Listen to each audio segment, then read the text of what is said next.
Welcome. This is episode 14 of TR Live. I'm your host, Brent, and I'm joined, as always, with Jeff Groom. Good evening. John. Hello, guys. And Mr. William S. Lind. Evening. How is everyone? I won't go into that at my age. It would take a while, but we are all still among the living. Indeed. Yeah. Well, that's what counts. Spring's breaking in Columbus and out throughout Ohio, so it's good to see after a nasty winter. So weather's been nice. Don't worry, winter will be back tomorrow. This is Ohio. Right. Sure. So anyway, it's been a few weeks since we've done an episode, so we should probably just dive right into the news. If you want to participate in the show, ask questions or have a comment, or if you have suggestions for things that we should talk about, you can enter your suggestion or what have you into the live chat on YouTube, or send us an email at traditionalright@gmail.com, and we'll read it live. So, Bill, you had something you wanted to talk about right away. And that is an interesting development with the United States Marine Corps. I know, Jeff, you'll be interested in this. Several weeks ago, I received a call from General Al Gray. General Gray was Commandant of the Marine Corps from 1989 to 1993. He was the Commandant who formally adopted maneuver warfare doctrine, which is to say the German way of war, as Marine Corps doctrine, replacing the French way of war.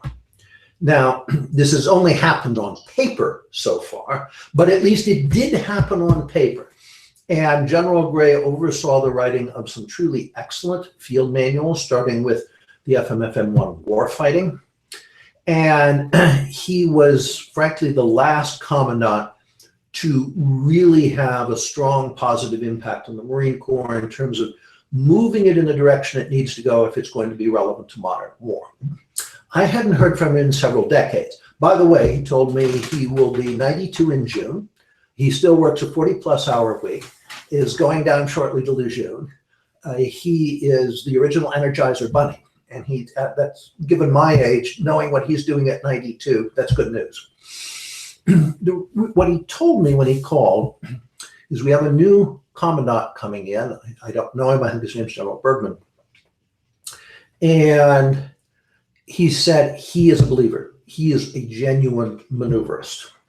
And he basically knows the Marine Corps isn't doing its doctrine, doesn't follow what its doctrine manuals say. And apparently, at least General Gray thinks that there is going to be a serious push to change that. And apparently he has an ally in the current commander of 2nd Marine Division, I believe it's General Furness. And Furness is planning to take the whole 2nd Marine Division, this has never been done, out to 29 Palms in the fall for true free play training against a 4th generation style opponent. And the best possible guy's been picked to head that 4th generation opponent, and that's Marcus Mines. Some of you will be familiar with the column I wrote last summer when Marcus was the Marine Corps' best battalion commander, was relieved of his command for saying a politically incorrect word. And that was an absolute scandal, not because he said the word, but because the Marine Corps general showed total moral cowardice in the face of political correctness in relieving their best battalion commander. But he's back as a civilian, and he will be leading the outfor.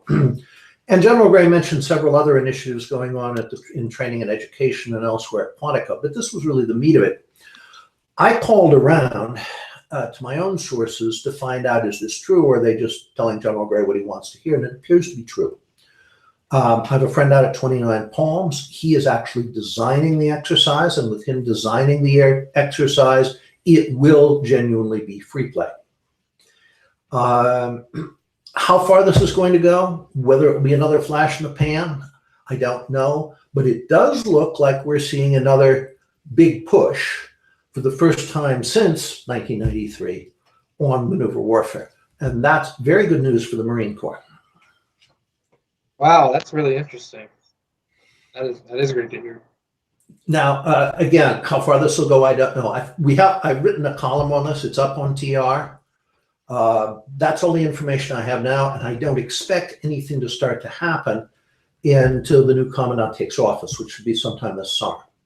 But the signals are going out very powerfully from him that the Marine Corps is going to get serious about maneuver warfare and stop just using the buzzwords and actually start trying to do it.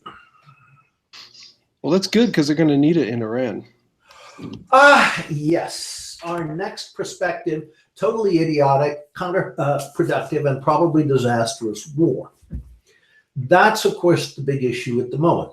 Are we going to go to war in Iran? And it's on what we see on the surface and what we see below the surface are different. On the surface, President Trump, and I think he's absolutely sincere about this, has said, I do not want a war with Iran. Ayatollah Khamenei, the supreme leader of Iran, has said exactly the same thing. In fact, he came out publicly and said, President Trump has said, I don't want a war, and I'm saying I don't want a war. The president has pulled back on his idiot neocon advisors, the worst of whom, of course, is John Bolton, but Pompeo at state is proving not to be much better. And he basically set up a top-level meeting, included the acting Secretary of Defense, Chairman of the Joint Chiefs of Staff, and laid it on the line and said, I don't want a war with Iran. The Iranians have started to de-escalate. We were screaming that they put some missiles on some fast boats. Well, I think they were actually rockets. They've taken them back off again. And hopefully we will reciprocate. On the surface, okay, things look good. But there are other players here. There are two other countries that very much do want a war between the United States and Iran. At the head of the list, of course, is Prime Minister Benjamin Netanyahu's Likud party and the Israel he's just been reelected to lead. And that's a huge problem because, of course, the neocons are intimately tied with Likud. That's what gave us the stupid Iraq war. And we're seeing the same forces at work, including in the White House, that gave us the Iraq catastrophe. The other country, again, quite influential in Washington, that wants the war is Saudi Arabia. Now, the Saudi military is crap. And if the Saudis get into it with Iran, it'll be over real fast. So they want us to do the fighting. And of course, just as in the case with Iraq, the Israelis will be more than happy to let us do the fighting too. And by the way, pay the bill. There's a figure in the New York Times today. So far, the total dollar cost of these idiotic Middle Eastern ventures is $5.9 trillion. Our roads are falling apart. We don't have enough passenger trains. Public transit stinks. We're trying to figure out how do we come up with $1 trillion to fix our own infrastructure. And we poured 6 times that into the sands of Arabia for absolutely no return. I have a pet theory that war with Iran could trigger the big one. There was a war game in 2002 called Millennium Challenge 2002, where there was a simulation, a free play simulation, and within the first 24 hours, the red team overwhelmingly destroyed the blue U.S. team. And they lost, was it 16 warships, 20,000 men, and they used tactics that Iran would likely use. So fast boats, missile barrages to overwhelm our air defenses. They used motorcycle messengers for communication because they know that we would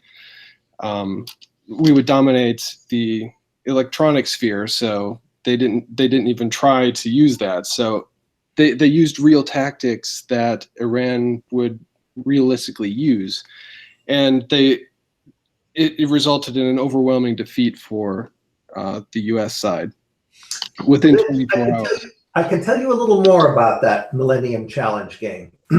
I know the guy who led the red team, retired Marine Corps General Paul Van Riper, who has a first-rate military mind. And he inflicted on the U.S. Navy the worst defeat it had had since Pearl Harbor. You know what the Navy's response was?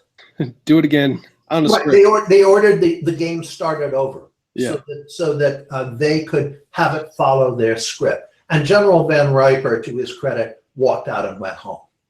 I don't think the Iranians are going to give us a start over if it comes to that. But the larger problem, I think we might get some nasty surprises, including, say, losing a carrier.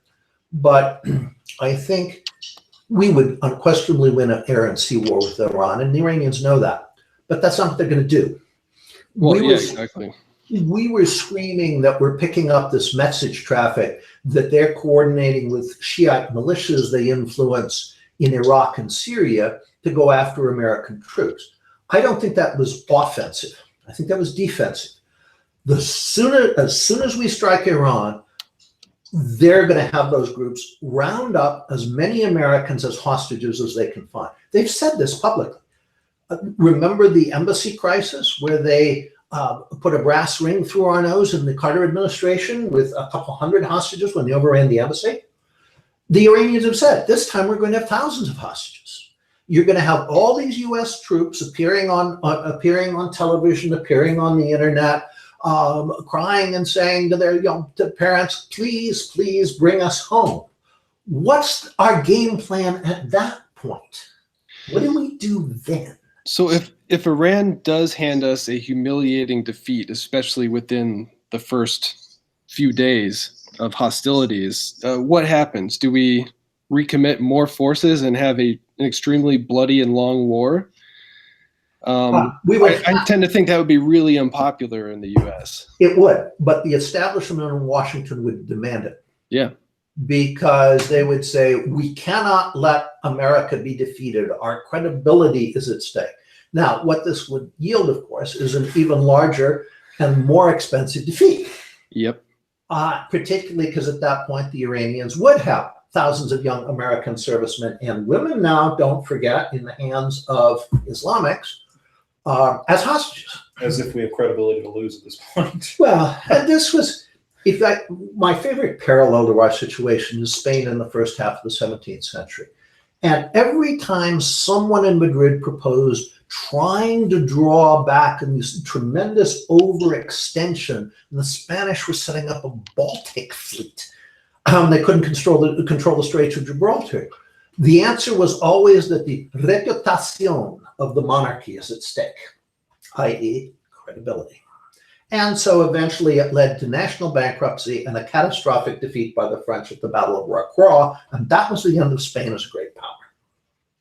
I think we overestimate our ability to wage a protracted war too. As you said, we don't really exactly have the money to do it, but we don't have the equipment either. We have a pretty slow operational tempo, and we're running out of munitions to use as it is. Yeah, this is absolutely right. And recruiting is going to be an enormous problem. It already is. Recruiting for the Army and Marine Corps and the National Guard have gone through the floor. None of them can meet their quotas. And a friend of mine in Washington in the military told me the factors are, first, people are saying, what are these wars all about? Why should I let my kid go fight a war without purpose and without end? Seems reasonable. Yes, you have a booming economy, lots of civilian jobs, and all the sort of B-grade television channels are stocked with ads for wounded veterans. Well, the young guys are saying, I can come back like that? My leg's missing, my arm's blown off, brain damage, etc. The answer is you're much more likely to come back like that than dead, and they're figuring this out. With our modern excellent military medicine, we're keeping lots of people alive who would have died. But the price is they are, well, they're one way or another, they are crippled for life. Mm-hmm. And young people can't really relate to getting killed. They all know they're immortal, but they can relate very much to losing a leg or both legs or suffering brain damage. And these ads are constant. So recruiting is, even without another war, recruiting has gone through the floor. The manpower problem is going to drive the train even more than the equipment problem. I think we could probably reasonably expect Russia to support them in some way too. Yes, of course. Russia's going to support Iran, and so will China. They will not go to war for Iran. China, I mean, would they continue to finance our debt if we're doing this? Interesting question. And then there's your monetary crisis. Right. That's the big one. That's the elephant in the room that everybody is not talking about, is the coming world debt crisis. And at that point, we don't have two nickels to rub together, much less fight a war halfway around the world. And everybody else is in the same boat. Jeff, what are your thoughts on this? You came out of the Marine Corps as a captain, what, a year ago? Yeah, it was a year ago when I got out. Yeah. Yep. Are you talking about the Iran thing or the recruiting crisis? Well, both. Well, I guess for the Iran thing, to me, I was telling Brent earlier, it's preposterous to think that we can somehow do an amphibious assault or something of that nature into Iran and create the amount of mass that we need to take over a country that's, what is it, like 3 times the population, 5 times the size of Iraq. It's just, the numbers defy the imagination, but because we've become accustomed to, push button warfare, and everyone sees, tomahawks and smart bombs, it's like, oh, like the troops on the ground can operate the same way. It's like, well, no, like that's where the rubber meets the road. That's not all shock and awe. Like we need to actually be honest about how many troops it would take to occupy and subdue that whole country. But people are kind of ignorant about that too. So it's just ridiculous to me, the thought that we could even invade and occupy Iran. And then with the recruiting thing, yeah, I absolutely agree with you. I think the word's starting to get out, and I've being back in Columbus and working in the civilian world a little bit and talking to some friends, and I've worked with, some guys that are 2 or 3 years out of college, and they've all pretty much said the same thing. Like, yeah, the military seems really cool, but like, I have no idea what these wars are all about or what we're doing there. Like, I don't want to be a part of that. I'm like, I said, I don't blame you at all. Like, you're absolutely right. Like, no one really knows, not even in the military, not many people know. So yeah, I agree. The military's got they're going to have a recruiting problem now, and they will in the future too. Okay. I've got a few other items here, and I'm sure some of you do as well. There's a very unimportant election coming up this week. It starts Thursday, runs through Sunday. It is the election for the European Parliament. It is unimportant because the European Parliament is unimportant. The European Union has turned into the old Soviet Union. By the way, some of the old Soviet dissidents warned us this would happen. It isn't run by a parliament. It is run by faceless bureaucrats in vast number who are paid very high salary, scattered around Brussels and Strasbourg, the sort of twin capitals of the EU. So the election of the parliament doesn't mean much in terms of governing Europe, but it means a great deal politically. There is, according to several reports, a big surge in the true conservative parties, by which, of course, I don't mean Britain's Conservative Party or the CDU in Germany and so forth. I mean the real right-wing parties like AfD in Germany, Rassemblement National in France, which is the old party of Marine Le Pen. She's very prominent in this election. Matteo Salvini in the League in Italy, and he is really emerging as a very important European leader. If these parties get 30% or more in the European Parliament elections, it will be a sign to the left in Europe, and there'll be big echoes here as well, The world, yeah. that they are on the way down, that their time has come and gone. Seeing through the veil. Exactly. Yeah. People are rebelling against the cultural Marxism and what flows from it, particularly the endless flooding with immigrants from other cultures who will never acculturate. They will never become Frenchmen or Italians or Germans. Mm-hmm. And people had it, and they've got a chance. with these elections to make that very clear. So the outcome of that election will matter greatly politically. It won't matter at all in terms of the massive misgovernment of Europe, Right. because the parliament doesn't control that. It's much too late. Yeah. Well, again, it's just this gigantic bureaucracy.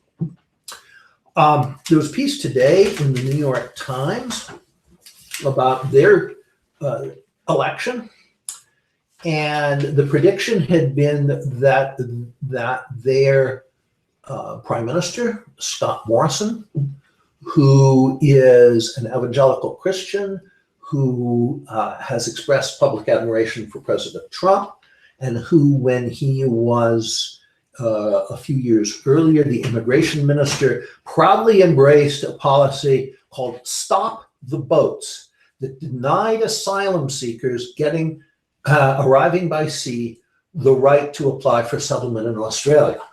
A very necessary policy. And all the polls showed him losing, and the loony left coming in. Well, guess what? He won. He won a very convincing victory. And according to the Times, the win stunned Australian election analysts. Polls had pointed to a loss for Mr. Morrison's coalition for months.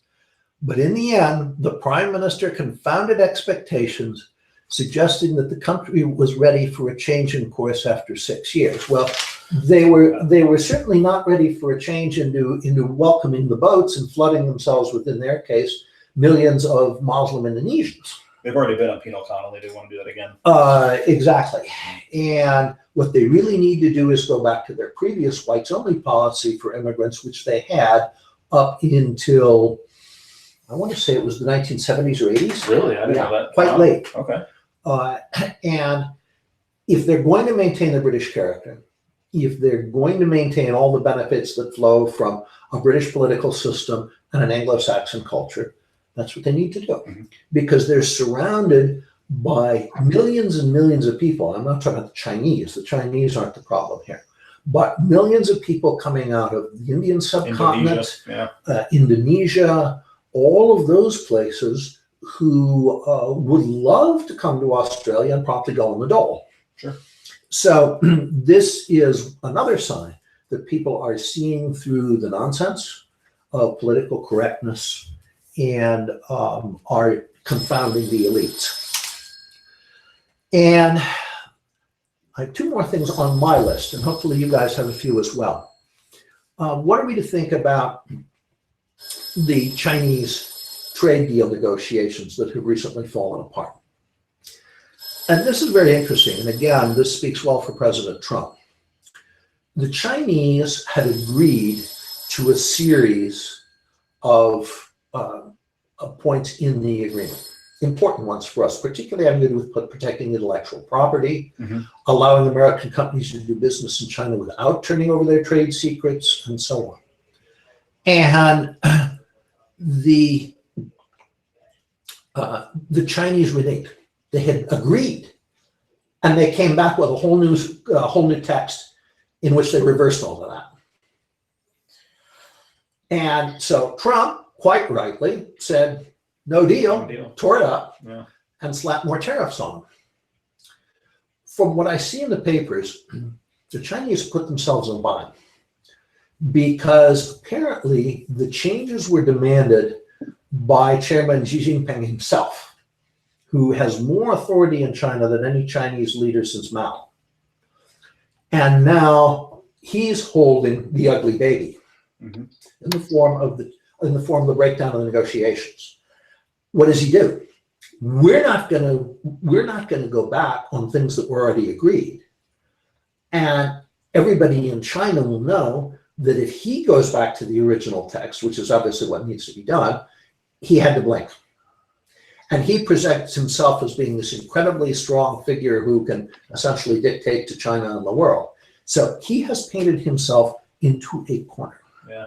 And fortunately, without President Trump, this wouldn't have happened. Can you imagine with Obama or with Bush 1? Well, that's why he thinks they have so much clout, is because he was in bed with Obama so greatly. I mean, Google basically set up their entire network for censorship, which is another big issue. That's how a lot of the intellectual property was stolen in the first place. Of course it was. Yeah. But the Washington establishment would have swallowed Xi's maneuver, and because they're desperate for a deal, and Trump isn't. I wonder how much of this is just political theater, because Trump also backed off of the tariffs on Canada, and China is known for using Canada as a backdoor to get into our markets without having any tariff pressure, especially with their steel. A lot of quote unquote Canadian steel is actually Chinese steel. We will have to watch that very carefully.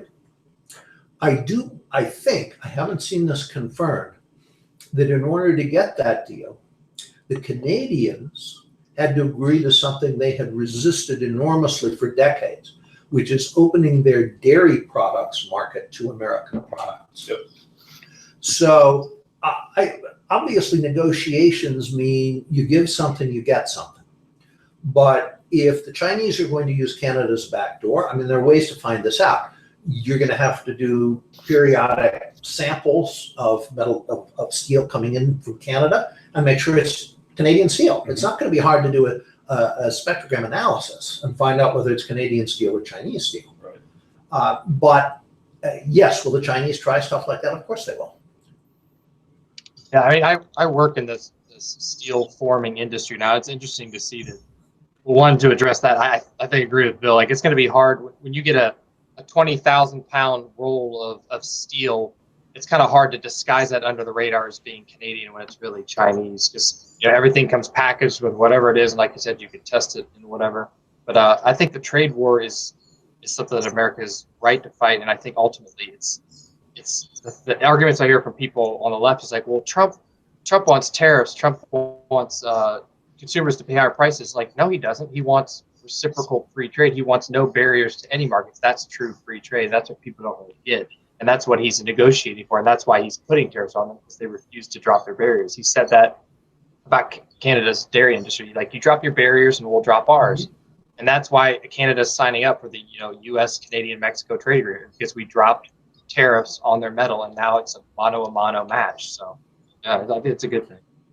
Plus, it makes American companies more competitive on the global market with the tariffs. People are like, well, why is he making Chinese goods more expensive? Well, hopefully so that you buy American. Yes, exactly. Right. Exactly. Right. So manufacturing starts moving back here, and with it, the good-paying jobs. Right. Right. The problem is we have for decades played the free trade game against competitors who were not free traders. They were mercantilists. And that was Japan, and that was South Korea, and then that was China. Yeah. And mercantilism works, particularly if you're up against a sap who doesn't play a mercantilist game back in return and just lets you package up, who just packages up your industry and takes it to his country. And that's literally, we've had factories in Cleveland torn down and re-erected in China. Yeah. So when President Trump says, I've been handed this mess by president after president of both parties who should have done this themselves a long time ago and didn't, he is absolutely right. And then the debt piece of it, I mean, if the Chinese dump our treasury bonds, which they hold like a 1.1 trillion-ish dollars U.S. treasury bonds. If they dump them, meaning like sell them back or no longer buy U.S. debt, then U.S. debt might have to become more expensive on the global market. We might have to increase the price of the debt, i.e., the bonds that we're selling, to attract the same amount of capital, because we have less people that want our debt. But what that might end up doing actually is making us live within our means. If we can't find U.S. investors or foreign investors that want to buy U.S. debt, then maybe the wars might start ending. Maybe we will actually start focusing on spending in the United States if we can't spend on the empire anymore. So it might actually be a good thing. I'm not worried about China like dumping our debt in. Well, that would be a logical outcome, but that isn't probably what will happen, because both parties in Washington are completely addicted to debt, because they've got a handshake deal where each party gets whatever it wants and we borrow the money. Right. And what will happen instead is we will have to pay higher interest on the money. Now, the interest we're paying on the existing debt is climbing and climbing and climbing, and it will soon be the single largest element in the federal budget. This is what brought on the French Revolution. by 1789, the interest on the French debt was consuming half the total national budget. Jeez. And the king, we're told, oh, these were absolute monarchs. No, they weren't. The king could not raise taxes on his own, didn't have that authority. He had to call what in England we call the Parliament, the Estates General in France, because they had to vote them in. Well, that spun out of control, and we ended up with the French Revolution. So this is once an elite is addicted to debt, as ours is now, getting them off it is it's a lot harder than taking candy from the baby. You're talking about taking heroin from someone who's been on it all their lives. The last century. The last century, and then just tell them, hey, go have a hamburger instead. Right. It's going to be tough. Yeah, you're right. Interesting. We'll see. What else Other did you items? have, Bill? I have only one more item. Ouch. Yeah, my right shoulder's going out. So hopefully that'll get fixed this week. So my only other item. And Just add more steam. That is clearly what's necessary. I am confident that the whole solution is more steam. It always is. Agreed. They will probably instead try some bizarre chemical combined with even stranger electronics, Speaking of heroin, and then a doctor wearing a mask dancing around me waving rattles. That's the usual combination these days. But steam is much more likely to be successful.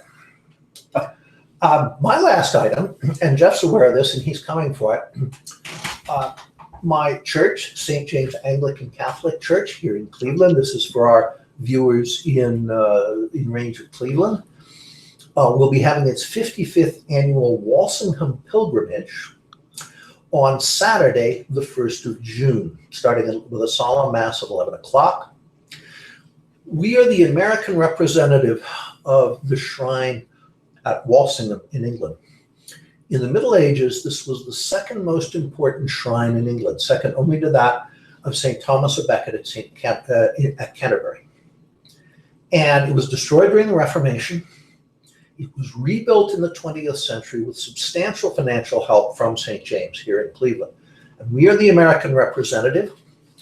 And the pilgrimage will include being sprinkled with water from the Holy Well at Walsingham. All are invited. It will include a nice lunch, and Roman Catholics, Eastern Orthodox, all of the people in churches that have the apostolic succession are welcome to take communion with us. If you have never gone on a pilgrimage, if you wondered about why people did things like that, this might be a good chance to find out. And it starts at 11 in the morning. We are on East 55th Street, downtown Cleveland. We've been in the same building since 1890. The address is 1681 East 55th Street. And we will be delighted to see anybody and everybody there. Great. Jeff, you had an article that you wanted to talk about too. Yeah, it was most recently in American Conservative. It was a Jeff, retired. who's Jeff? Still here. You guys hear me now? yeah, Yes. we can hear you. Okay. It was Andy Sertzen, or Danny Sertzen, I'm sorry. He wrote an article about how the left needs to stop its love crush with the generals, because he was saying that the left is making bad bedfellows with former generals just because they hate Trump. And they would be wise not to start associating with people that have presided over a completely failed strategy, regardless of whether it was the Congress that told him to do it, whatever it is. His point is, like, where are the generals that said, not with my help, and stood up and used their clout, used their moral authority to come out publicly and say, our policies are misguided, we're going down the same paths we did in the past, American people have no skin in the game, et cetera, et cetera. So, and just tonight I saw on CNN, some general was on the news talking about, Trump's going to pardon these war criminals who violated the UCMJ while they were under orders. And it's like, I think, Bill, you said this, or maybe you were relating what one of your friends said, that the private that loses a rifle gets in more trouble than the generals that lose a war. And it's just like, these generals have no moral authority to talk. Jim Kelly went to the Super Bowl 4 times, but is he boasting about winning the Super Bowl? Well, no, because he was never on a winning team. So just because these generals were there when they were told to be, that doesn't make them an authority on anything. Well, you're absolutely right. The only general, we only had one general in all of our senior commanders in Afghanistan who even tried to do anything that might have had a chance of working. And that was, he was the one who was relieved by Obama, McChrystal. All the others could have been replaced by concrete blocks and nothing would have been any different. And they all went on to have distinguished follow-on careers and retired to great honors and lots of paid board of director memberships with defense companies. It's a racket. We need old Smedley Butler back, the Marine officer who in the teens and 20s wrote War is a Racket, because he'd seen it in the banana wars in Central America. The interesting thing I find, Jeff, is that as you know, you escaped this because you got out of the Marine Corps as a captain. It used to be when you got a major, when you made major, you got a lobotomy. And that's not true anymore. They now make a small incision at the base of the spine, and they take your brain, your backbone, and your balls out all at once. Furthermore, they are cryogenically preserved to be reinserted upon retirement when you talk about all the things that should have been done, none of which, when you had the chance, you did. That's funny. That's our generals. Yeah. So the big issue that is consuming the news cycle right now is the abortion laws in, I guess it started in Alabama, but now it's all throughout the South. Ohio has a pretty restrictive abortion law now. I have some thoughts on the issue. Bill, what are yours? I think this is being driven by, I mean, it's a very good thing, don't get me wrong. I think the timing is correct. And it's not some sort of national organization doing this. It's a lot of local organizations doing it, which is the most powerful kind of politics, grassroots politics.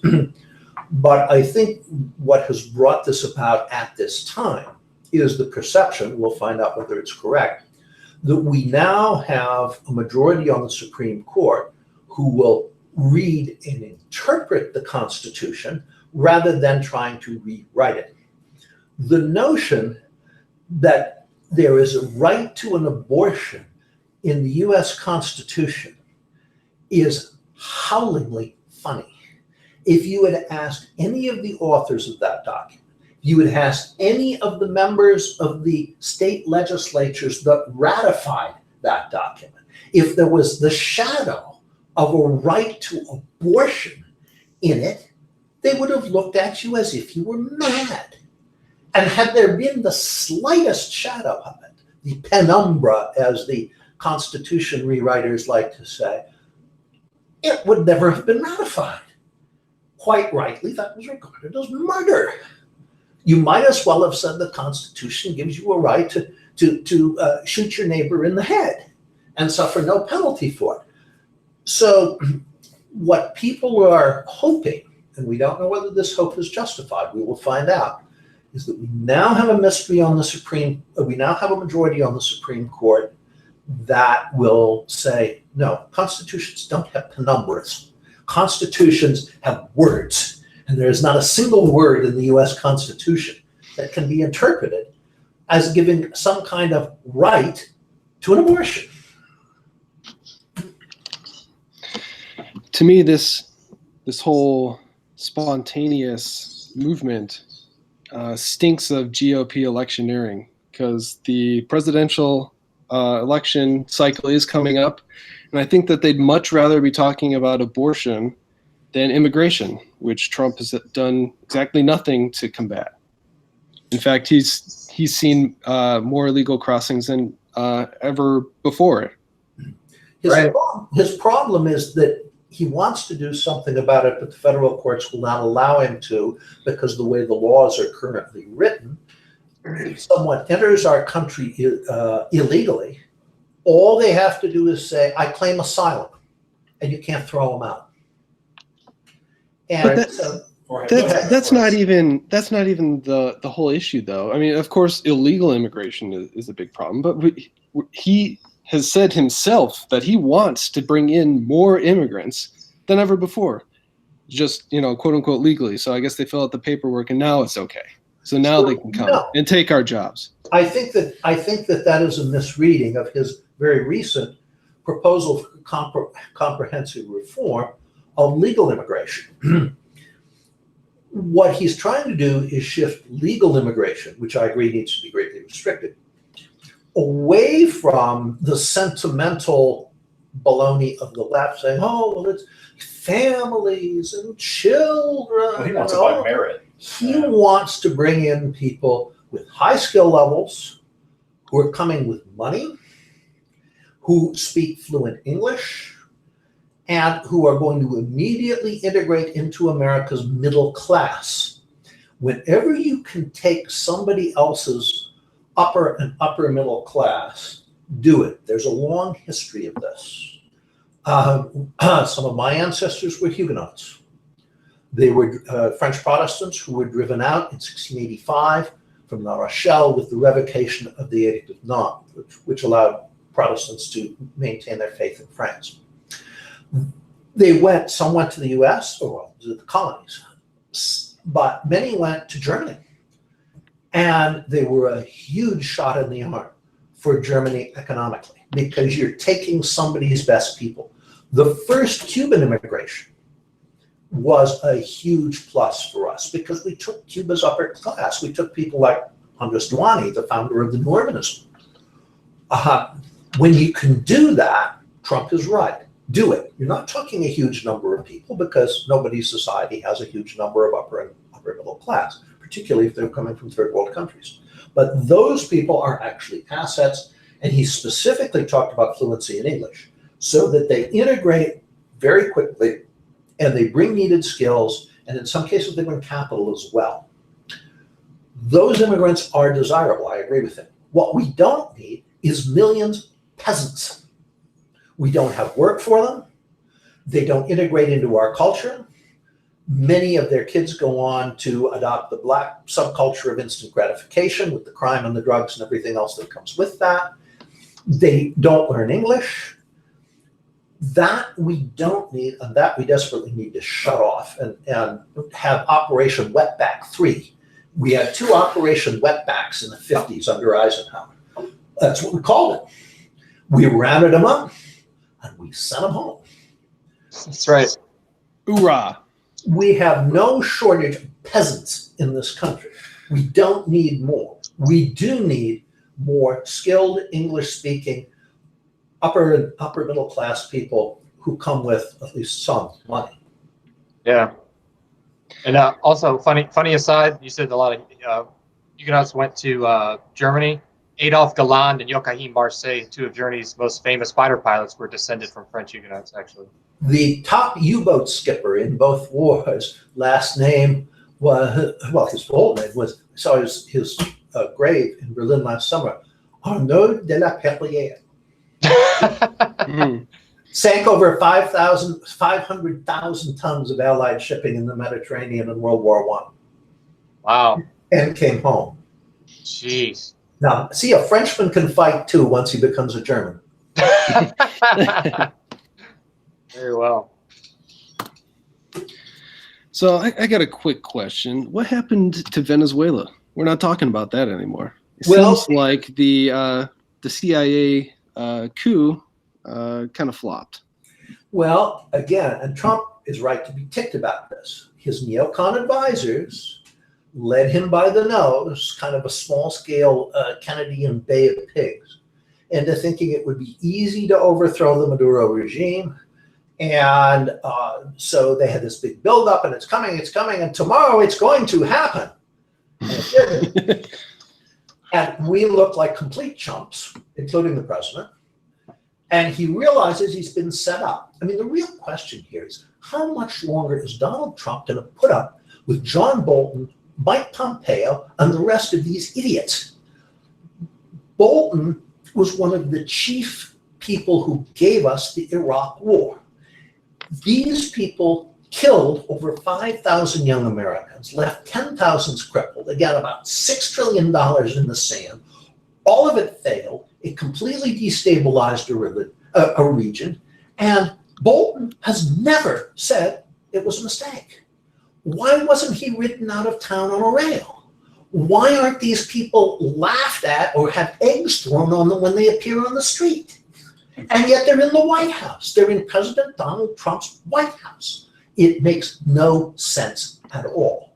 And the only explanation I have is he doesn't know where to turn for replacements. Of course, if he turns to the usual entities in Washington, they'll give him more neocons.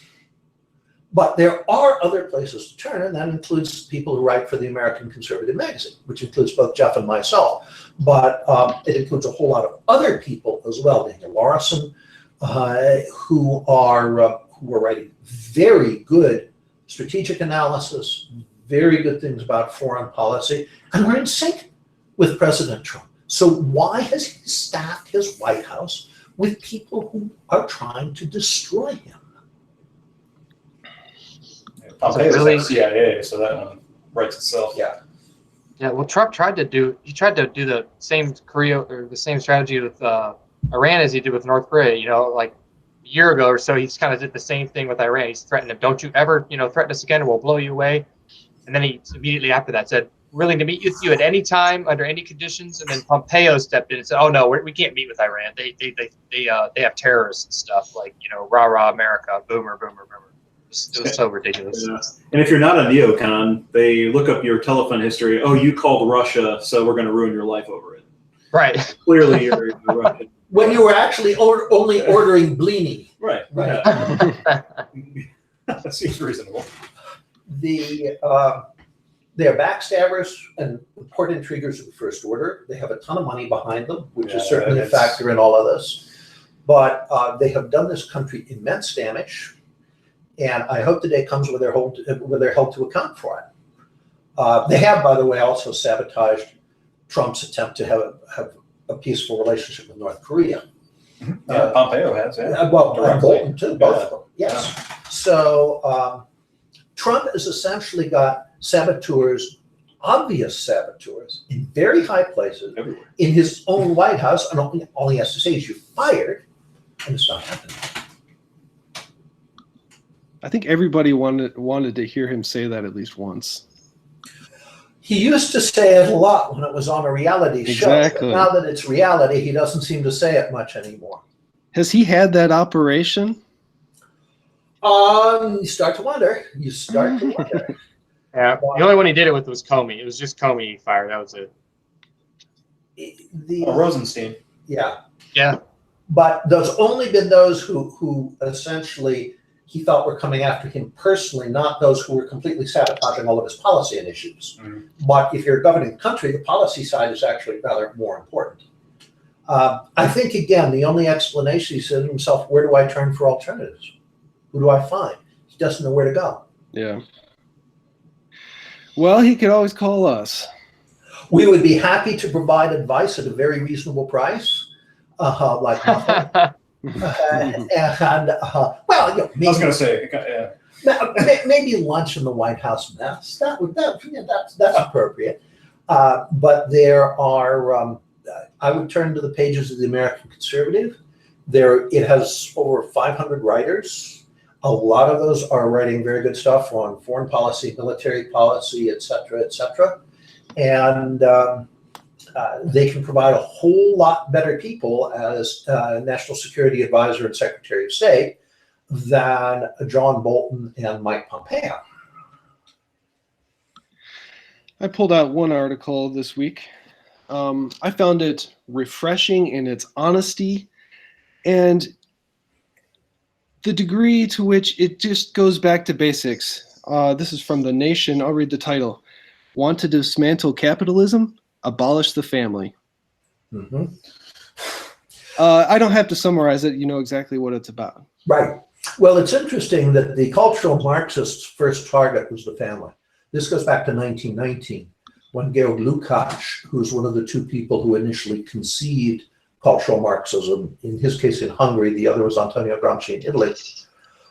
First thing he did when he became deputy commissar for culture in the short-lived Bela Kun Bolshevik government in Hungary is he put sex education into the Hungarian schools, because he knew if you could destroy society's traditional sexual morals, you would destroy the family, and that would be a huge step toward destroying the traditional culture altogether.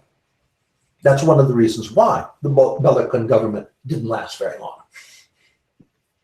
It's just kind of interesting that you don't hear leftists talk about capitalism at all anymore. Well, most of them have bought into it in a sense. The big corporations, in fact, support the globalist or leftist agenda.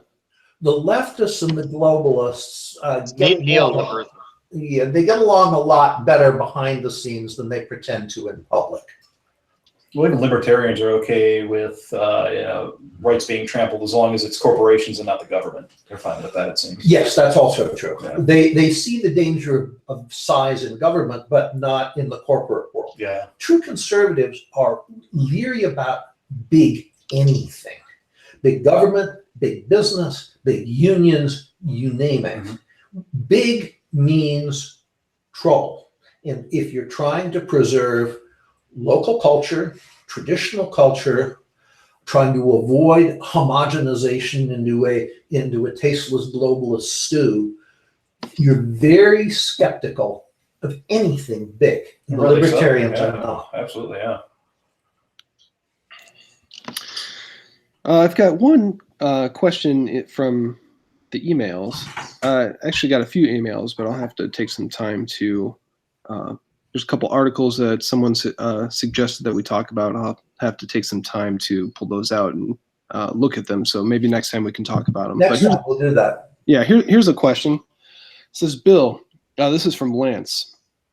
Bill, is it possible for nation states to become more powerful and autocratic and the Westphalian world order to be in decline? The nation state system is in a crisis of legitimacy, but individual states appear to be growing more powerful on one hand and more incompetent on the other.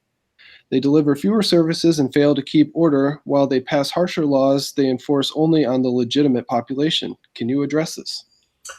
Yes, and the answer is, of course, individual states can seem to be succeeding, becoming more powerful, more successful, etc., even when the overall nation-state system, which is the Westphalian order, is declining and the number of failed states is growing. However, in most cases, it will be a temporary phenomenon. Unless the state can be sufficiently successful in providing the services its people expect, and that varies state to state, people to people, culture to culture, its legitimacy too will begin to come into question. And of course, the essence of fourth generation war is it's a struggle for legitimacy between the state and a growing number of different kinds of non-state alternatives as primary loyalties. So absolutely, you can have states that are running counter to the current. And some may succeed and succeed very well. Switzerland, for example. I think I've never seen the slightest evidence of a legitimacy problem in Switzerland. Of course, a big part of the reason is the government that matters, if you're Swiss, is not the federal government in Bern. It's the cantonal government. That's where almost everything is decided. It's local. And local people in that canton know that they can have a marked influence on that government. And they also have the power of referenda. They can put any action of the government on the ballot with enough signatures, and the bar isn't terribly high. And if the people vote to overturn the government decision, that's it. The government has no option. It's not like here, where we pass a referendum and then the government goes to a judge and says, hey, Harry, can you fix this for us? And the judge says, sure, and comes out and nullifies the referendum. That doesn't happen in Switzerland. When it does happen here and elsewhere, then it enormously undermines the legitimacy of the government. So yes, of course, you're going to have individual exceptions, but the overall trend that we are caught up in is that of an increasing crisis of legitimacy of the state. And if anyone listening has any questions or comments or suggestions for things we should talk about, again, just put it into the live chat on YouTube or send us an email at traditionalright@gmail.com and we can read it live. That is all the material I have tonight. Does anyone else have anything else? That's all I have. Jeff, did your helicopter drop anything recently that we should know about? No, just a fuel cap that we had to go do a TIFO report for things falling off of aircraft. So that's just standard. I'm kidding. I got nothing else. All right. Thanks for joining us, everyone. And maybe next week or in maybe 8 weeks. Who knows? But we'll be on again. We're trying to coordinate 4 people, which is like herding 40 cats. Yeah. We'll do it as soon as we can. All right. Have a good night. See you guys. Good night. Night.